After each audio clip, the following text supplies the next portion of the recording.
My name's Christina Jew. When I was 29, actually right before I ran my first marathon, I went to get my annual physical, and during that time, the nurse practitioner palpated my breast. They found a lump that was not like a cyst, so it was not fluid-filled, it was harder.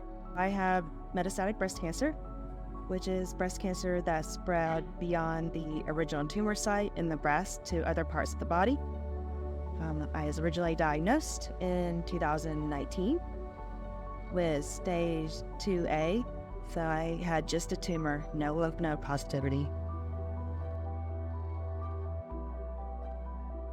I had a mastectomy, so I had the breast surgically removed, and I took hormone therapy.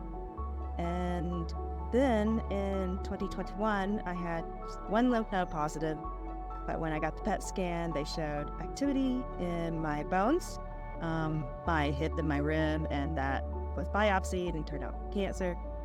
So now I'm on treatment and will be on treatment for the rest of my life. I am doing pretty well, very limited side effects, so I'm doing I'm thriving as well as could be. When I was diagnosed with breast cancer, I wanted to find a social network with other women who have breast cancer, especially since I'm pretty young for having breast cancer. Finding a social network on my own would have been a little difficult, so especially for women who have metastatic cancer and are young. My oncology office got me in contact with BCRC back when I had stage 2A in 2019. And then I went to a couple other programs, the APC program, which is after breast cancer program, after I got my surgery and was on the sustaining treatment, hormone treatment. But in 2021, when I had the metastases, I contacted BCRC again to see what programs they had from people who had metastatic breast cancer. And then I got in contact with my current patient navigator and the support group, the Ivy League support group for metastatic breast cancer.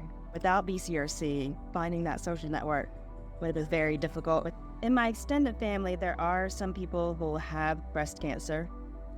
My paternal aunt and a few other cousins are known to have breast cancer. And when I did genetic testing, it turns out that I do have a gene that lends itself to having breast cancer, the ATM gene. It also lends itself to having prostate cancer. I didn't know I had a family history of breast cancer until I came out to my family about having breast cancer, and then I found out that they had breast cancer. I think part of it is just evolving social constructs where we can be more open about these sorts of things.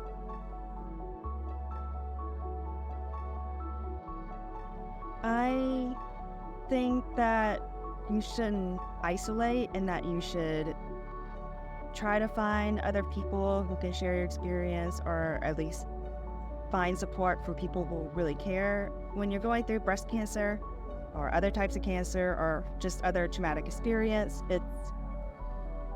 it can be instinctual to try to isolate, but there are people who really care, and there are people who know what you're going through or are going through something similar. And the more that you can socialize and share that experience, the less of a mental burden it will be, and the more you can have a positive outlook towards the future.